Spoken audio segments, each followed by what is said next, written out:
Assalamualaikum warahmatullahi wabarakatuh. Waalaikumsalam warahmatullahi wabarakatuh. Kita lanjutkan kembali ngaji kita Bulughul Maram. Kali ini sudah sampai pada bab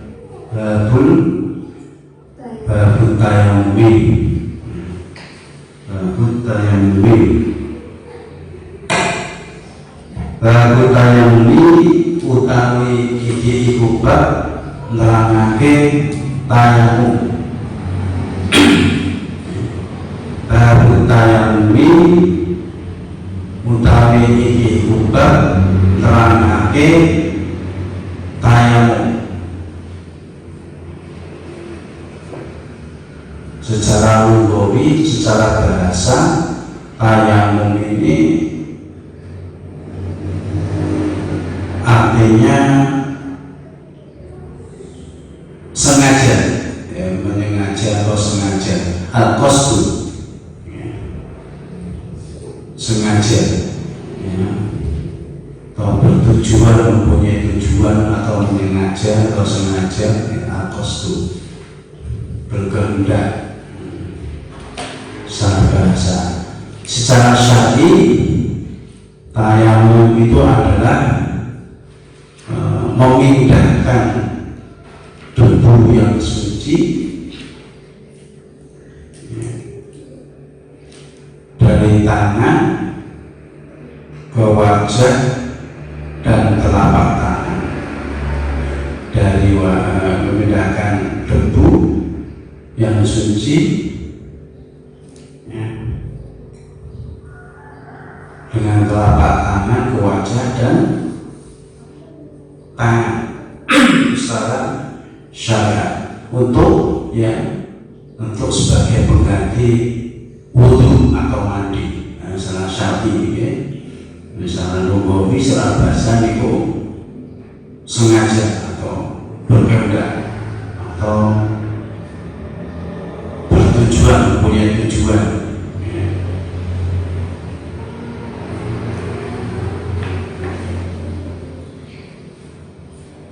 Jadi tayammum itu adalah salah satu cara dalam syariat agama Islam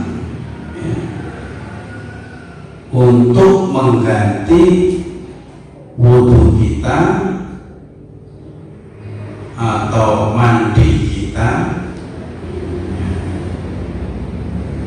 ketika tidak menemukan air yang sudah dengan cara yang ditentukan oleh syariat agama. Ini tayammum.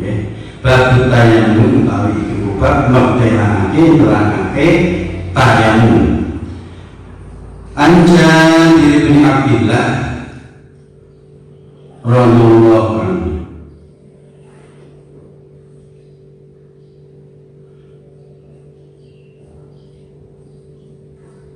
Dan cerita saking sahabat Jabir bin Abdillah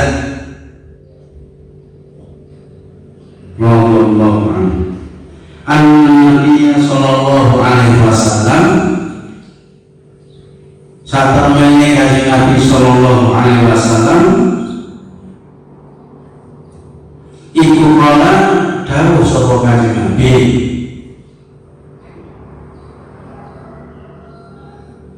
itu dan paringi sapa ingsun, wong itu dan paringi sapa ingsun khamsan ing 5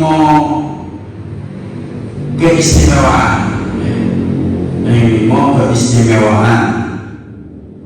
lamun tahunna kang ora den paringi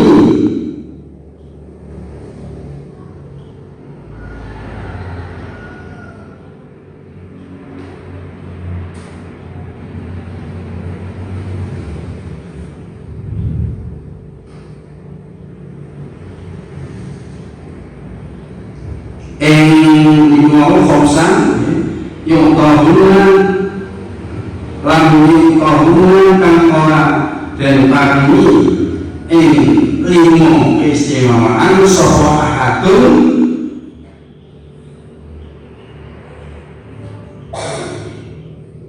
salah suwijine kok beli sadurunge ingsun.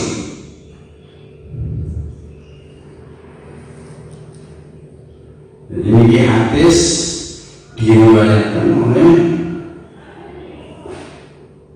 saking Jabir bin Abdillah. Ya, sahabat Jabir itu tiba bahwa Nabi nanti dawuh bahwasanya beliau dawuh kanjeng Nabi bahwasanya kanjeng Nabi diparingi 5 keistimewaan yang mana 5 keistimewaan tersebut tidak diberikan kepada nabi-nabi sebelum kanjeng Nabi Muhammad SAW.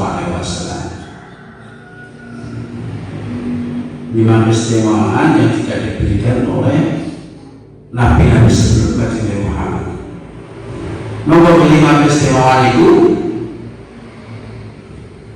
nusir itu dan tulungi ingsun, nusir itu dan tulungi ingsun ditompi kelawan wedi musuh, kelawan wedine musuh, ditompi kelawan wedine musuh masih rata syahrin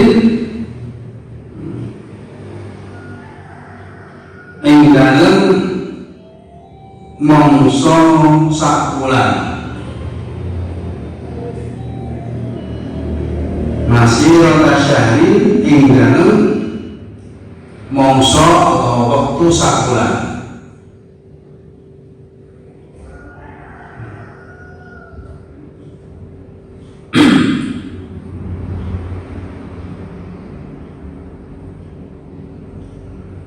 Keistimewaan Nabi pertama adalah kanjeng Nabi itu ditolong Gusti Allah kalau terhadap musuh-musuhnya. Kalau kanjeng Nabi itu mau jihad fisabilillah, ya.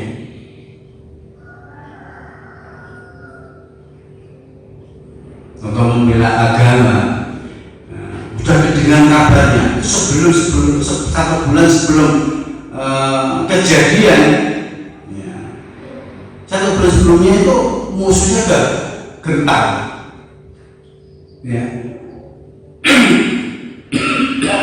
Di zaman saksi hatinya sudah saksi ketakutan kalau kanjeng Nabi akan datang untuk membela agama, perang fisabilillah, jihad fisabilillah, terus mati bisa. Itu yang pertama, tindakan pertama, ya. Sakulah itu suruh pakai wibawanya, karismatiknya, ya. Lalu kemudian sampun kali takbir, Allahu Akbar, itu pun mati musuh-musuh. Maka zaman akhir nanti yang mendekati zaman akhir mungkin kiamat mungkin musuh-musuh Islam itu kewadian naik rumah karena takbir perang lewat Islam karena takbir kewadian sebab nopo itu kurung karena takbir kanjeng Nabi ini ngeten zaman sebelumnya gitu mau jihad fisabilillah, rencana ada rencananya. Jihad fisabilillah, musuh yang dengannya sudah gentar, sudah ketakutan. Padahal belum pernah, masih mendengar akan menyerang. Nah, ini pun penting. Itu pertama, istilah pertama. Ya. 1 bulan sebelumnya musuh sudah ketakutan. Wajulan lan ndadekaken lial atu ing ingsun, ya, wajulan lan ndadekaken lial ing ingsun apa atu bumi masjidan ing suci nujaaken, masjidan ing suci nujaaken.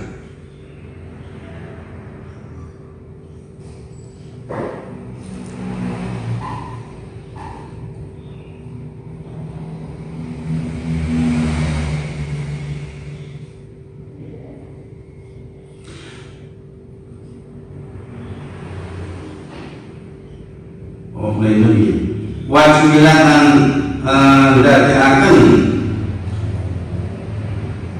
liya ingsun apa al-ardu bumi masjidan enggon sujud masjidan sujud masjidan enggon sujud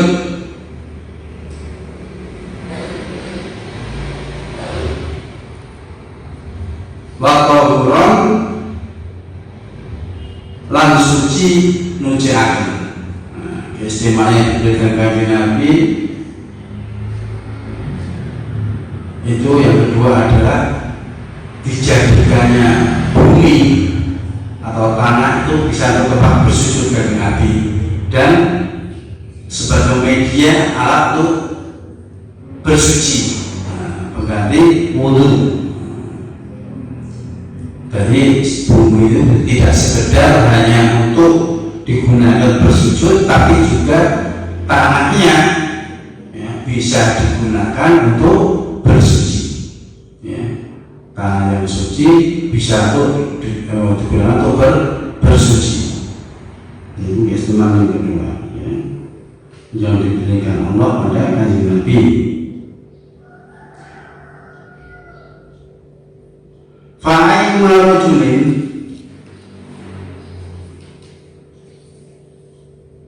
mongko endi wong lanang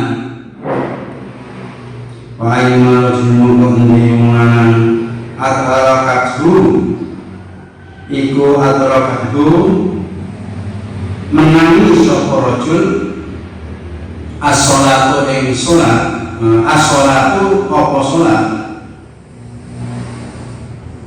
as-sholatu wa salat fal sholli mongko becik salata sapa rajul.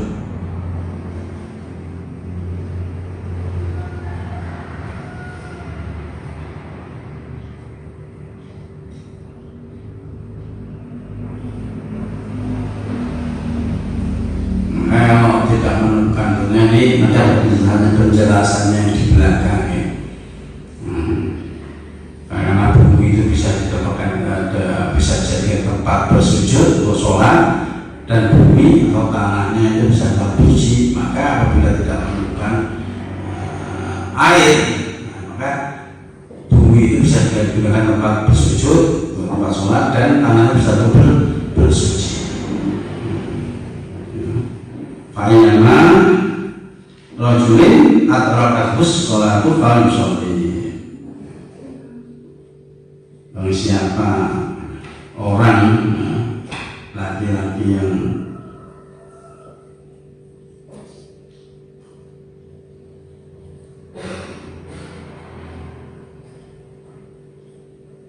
menemui waktu sholat, maka sholatlah walaupun tidak ada air. Dia dengan niku tanah niku. Wadah kalau lalu untuk sapa Kanjeng Nabi al-hadisa hadis wa fi hadisin lan ing dalem wa fi hadisin Hudzaifah lan ing dalem hadis sahabat Hudzaifah indah muslimin ana sandinge Imam Muslim niku tertulis apa ya wajulat dan tadi akan misalnya sahabat Hudzaifah diriwayatkan oleh Imam Muslim.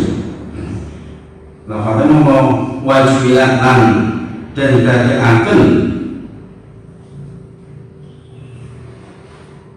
apa tabatuha lebuni bumi lana maring kita kan tahuron kang suci nujiaken wajulat lan dadekaken apa tabatuha lebuni bumi lana maring kita keduwe kita tahuron kang suci nujiaken. ida lam tajidi tatkala orang nemu, ida lam tajidi tatkala orang nemu sapa ingsun, ida lam tajidi tatkala orang nemu sapa ingsun al-ma'a banyu. Ini lafaz lain yang berasal dari sahabat Hudzaifah.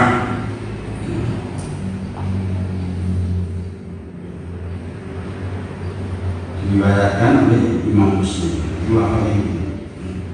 dan dijadikan tanah dari bumi untuk kita yang digunakan bisa tuh bersuci, ya. Tentunya tanah yang suci, ya, yang bisa mensucikan. Tatkala kita tidak menemukan air di dalam tajidi alma. Wa an Ali radhiyallahu anhu, lalu dikatakan dengan Ali radhiyallahu anhu, Indra Ahmada ono rasane Imam Ahmad, ini saking sahabat Ali, seakan ya lafaz lain diriwayatkan oleh Imam Ahmad. Wajibna landan dadekaken, wajibna lan dadekake, wajibna lan dadekake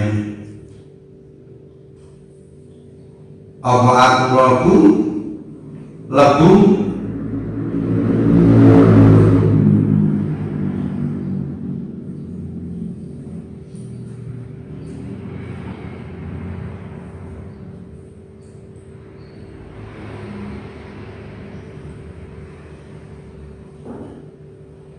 wajwila langgeng dadekaken apa aturaku lebu li ingsun atau huron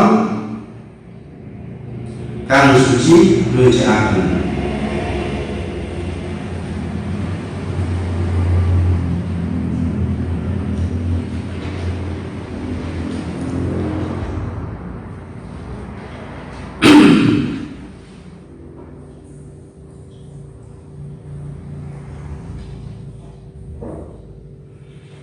Jadi ini hadis ya, yang diceritakan dari sahabat Jabir bin Abdillah, kemudian tadi hadis dari sahabat Hudzaifah, hadis dari sahabat Sayyidina Ali radhiyallahu anhu.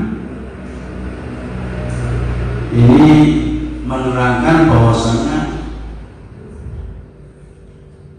bumi ya, itu merupakan media yang bisa digunakan oleh umatnya Kanjeng Nabi untuk bersujud, bahkan bisa digunakan sebagai media atau alat pengganti air untuk berwudu tatkala tidak menemukan air, ya, tatkala kita tidak menemukan air. Ini beberapa istimewa yang telah sebut tadi, ya. Yang sebenarnya ada yang 5, yang sebenarnya ada 3. Kalau hadis yang lebih lengkap lagi, Kanjeng Nabi menceritakan bahwasanya urusannya di sini, ya. Selain daripada keistimewaan dari Kanjeng Nabi itu adalah nanti bahwasanya nusirat bil rohi, ya. Kanjeng Nabi ditolong dengan apa? Gentarnya musuh, ya. Kalau mau berangkat sejak bulan 1 bulan sebelumnya sudah musuh itu takutan. Satu istimewa Nabi. Yang kedua, dijadikan bumi ya, itu sebagai tempat bersujud, ya, dan tanahnya yang suci bisa digunakan untuk berwudu, mengganti wudu, ya, tatkala tidak ditemukannya air. Kemudian kalau hadis yang soalnya lebih lengkap, ya, ini kan penggalan dari hadis, ya, bahwa Kanjeng Nabi itu diberi kesempatan besok pada hari kiamat untuk memberikan syafaat. Kemudian beliau kanjeng Nabi ya, bisa menggunakan harta rampasan, ya, diperbolehkan menggunakan memanfaatkan harta rampasan tatkala menang dalam peperangan. Kemudian yang kelima adalah bahwasanya Nabi itu diutus untuk seluruh umat manusia. Kalau nabi-nabi terdahulu itu diutus hanya untuk kaumnya sendiri. Ya, Nabi Musa untuk Bani Israel, terus Nabi Daud untuk kaumnya sendiri, Nabi Musa untuk kaumnya sendiri, ya. Ibrahim untuk kaumnya sendiri. Karena Nabi Muhammad untuk seluruh umat manusia semuanya. Ini keistimewaan yang diberikan Allah pada kanjeng Nabi. Seperti yang dikatakan, waktu itu khomsan lam ya'tahunna ahadun qabli, diberikan keistimewaan Allah SWT, ya, kanjeng Nabi ini adalah keistimewaan yang tidak diberikan sebelum nabi-nabi sebelum kanjeng Nabi. Ini bukan ya. Nah, di sini sebutkan hanya 3, hanya 2 saja. Jadi di sini bisa digunakan tanah untuk berwudu, mengganti wudu, ya, atau mandi tatkala kita tidak menemukan air. Jadi dengan kata lain ada syarat-syarat, ya, orang muslim, orang mukmin bisa menggunakan tanah untuk tayamum sebagai tanah wudu, ya, apabila satu syaratnya, ya, dalam kitab-kitab fikih, ya, mungkin kita mulai yang rendah, ya, Sunan Taufik, Fathul Qorib, Fathul Mu'in, Subul Salam, ya, sana disinggung, ya, jelasan tentang bagaimana syarat-syarat seorang mukmin itu bisa bertayamum, yang syarat-syaratnya apa, ya.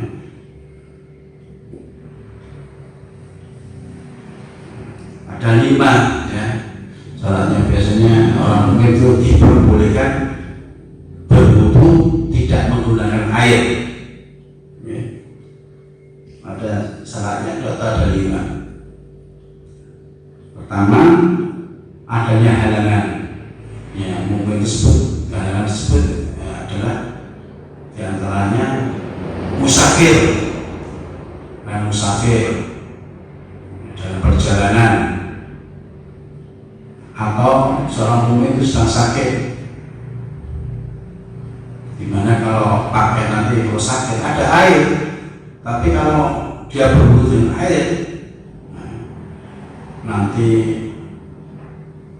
dikhawatirkan, ya, dengan berwudu menggunakan air tersebut bertambah parah sakitnya, maka diperbolehkan seorang mukmin itu bertayamum dan menggunakan tanah, ya, dan tanah yang suci. Sana juga disebutkan dalam kitab-kitab itu, ya, tanah yang suci itu tanah yang kering, ya, tanah yang kering, ya, tanah debu yang kering, tidak yang basah, harus kering. Yang kedua, tidak bercampur dengan bahan-bahan lain seperti misalnya kapur, ini nggak boleh dikenasan, tidak boleh, harus kering. Dan bukan mustakmal, artinya apa? Itu debu yang sudah digunakan untuk ketayam tidak boleh digunakan lagi, ya. Nah, itu diantara itu syaratnya tanah yang bisa digunakan itu untuk bertayamum. Satu syaratnya kalau bisa bertayamum adalah satu halangan tadi, musafir dalam perjalanan, di pesawat terbang, dan waktu masuknya sholat. Nah, kalau dia tempat itu yang tujuan sudah habis waktunya, terus bisa bertayamum. Ya, orang yang berhalangan, musafir dan sakit, itu contohnya. Yang kedua, syaratnya bertayamum,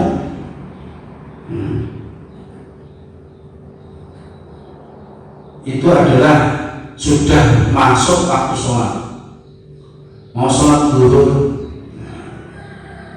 belum waktunya sholat zuhur kurang masih ya, kemudian tidak ditemukan air, ya tidak boleh tayamum dulu, nunggu sampai waktunya masuk zuhur. Nah, sudah masuk zuhur misalnya, nah kita bisa sholat, tapi kok nggak ada air, nah, lalu kita bertayamum. Sudah waktunya sholat, saya mau sholat zuhur, ya.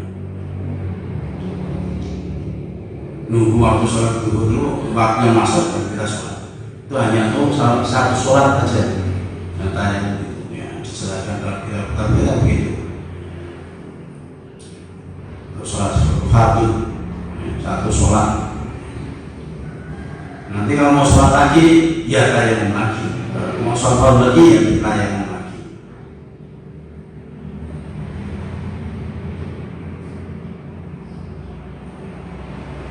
Kemudian syarat yang ketiga ini penting juga, orang yang diperbolehkan bertayamum, ya, ada ikhtiar, usaha untuk mencari air.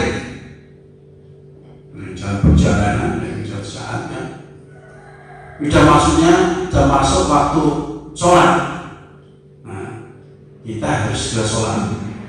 Ternyata kok tidak ada air, nah, kita menentukan tidak ada air itu harus diiringi dengan ikhtiar.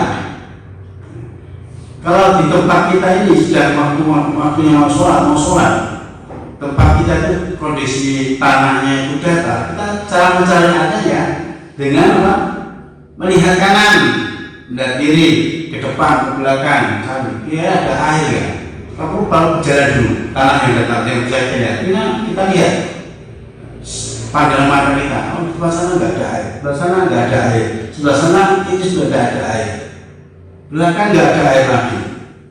Sepanjang mata semuanya kita tidak ada air. Ini waktu tempat yang datar bisa saja di depan mata. Nah, kita baru boleh tayamum. Sekitar itu ya ada air. Di rumah orang tanya ada air atau tidak. Nah, rumah tetangga, orang di sekitarnya ada air, kita tanyakan dulu. Oh tidak ada air, baru kita bertanya. Kalau tempatnya itu tidak datar, ya, ketinggiannya, ya, dan tempatnya perbukitan atau naik turun, ya kita harus berjalan cari air. Kesana kemari harus jalan dulu, ini ya kesana kemari, ke arah kanan, ke arah kiri, ke arah depan, ke arah belakang kita cari. Kalau tanahnya itu naik turun, perbukitan, harus cari sana kemari sampai kemampuan kita, ya, batas kemampuan kita. Mentok, ya, saya kata Mojo itu mentok, tidak ketemu air, baru kita boleh bertayamum. Tak bisa kita ini bertayamum tapi tanpa ikhtiar mencari air. Harus ada ikhtiar mencari air. Tidak kita perasaan di situ karena banyu, tapi tidak ada ikhtiar mencari air, itu tidak sah tayamumnya. Harus ada ikhtiar mencari air. Ya ini kondisinya tanah lapang, dia di depan mata, jauh sekian jauh depan mata kok nggak ada air, bersana belakangan sebelah kiri. Nah itu kalau sudah masuk waktunya kita harus mencari. Kalau belum waktu masuknya air ya kita nggak perlu mencari air dulu. Belum waktu masuk sholat nggak perlu kita mencari air. Nah kalau sudah masuk sholat baru mencari air. Kalau tidak ada dan usaha tadi yang tadi ada baru kita boleh tayamum. Tetapi dijelaskan juga bahwasanya tatkala kita ini misalnya yakin sudah masuk waktu zuhur misalnya, kita mau sholat zuhur, mau tayamum karena ada kekuatan air,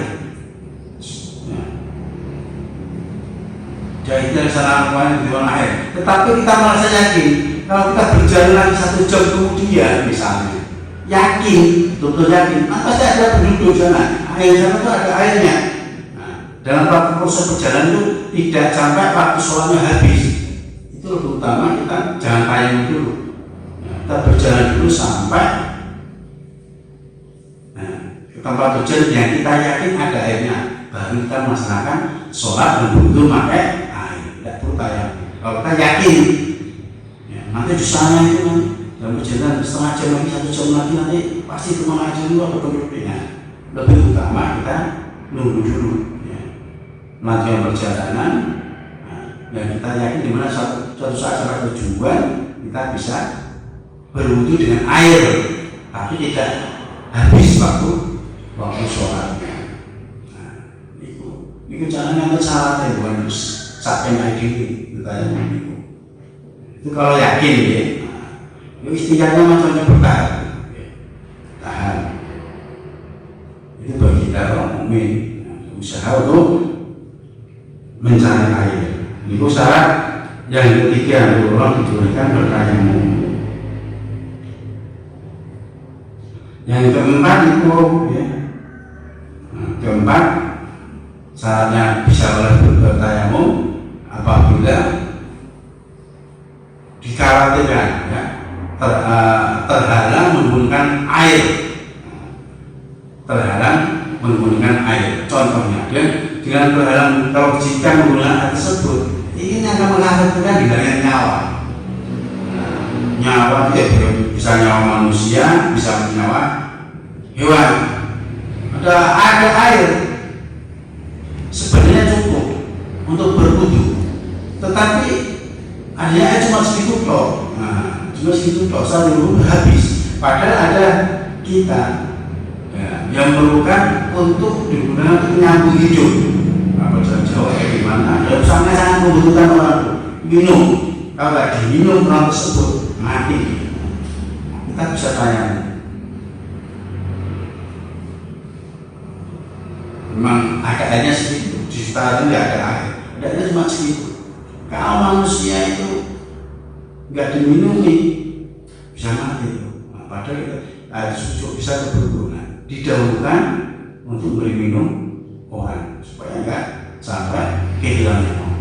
Jangan manusia, hewan pun kalau ada kehausan, kalau nggak haus, kalau nggak minum dengan air yang tidak bawa, sebenarnya kita berwudu. Ada hewan yang membutuhkan air itu diminum, kalau nggak diminum dia mati. Berikan air itu pada hewan tersebut. Kita ganti, ya, air yang kita berwudu ganti dengan tayamum. Jika ada syarat-syarat itu, misal yang keempat. Kemudian syarat kelima, orang yang bisa diperbolehkan tayamum adalah menggunakan, ya, debu atau tanah yang suci. Yang biasa tanah suci yang jangan basah, jangan campuran dengan kapur atau material yang lain. Itu adalah syarat-syaratnya daripada bertayamum.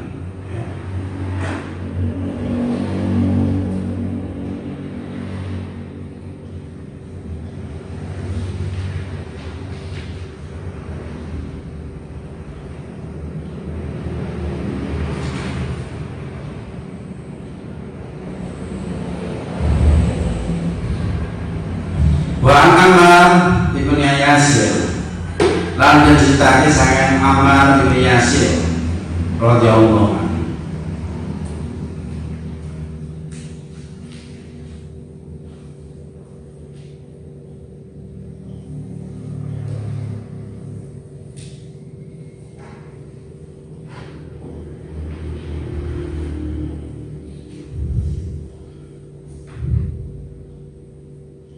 Qala ndika sapa Ammar bin Yasir,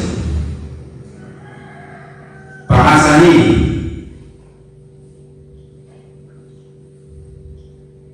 ngutus ing ingsun sapa Nabi sallallahu alaihi wasallam, kanjeng Nabi sallallahu alaihi wasallam, fi hajatin ing dalam hajat, keperluan, dalam keperluan hajat. Wajibna betul monggo dumadaan junub sapa ingsun. Wajibna betul mongko dumadakan junus sapa ingsun falam ajidil mana mongko ora nemu sapa ingsun al-ma'ai banyu falam ajidil mongko ora nemu sapa ingsun al-ma'ai banyu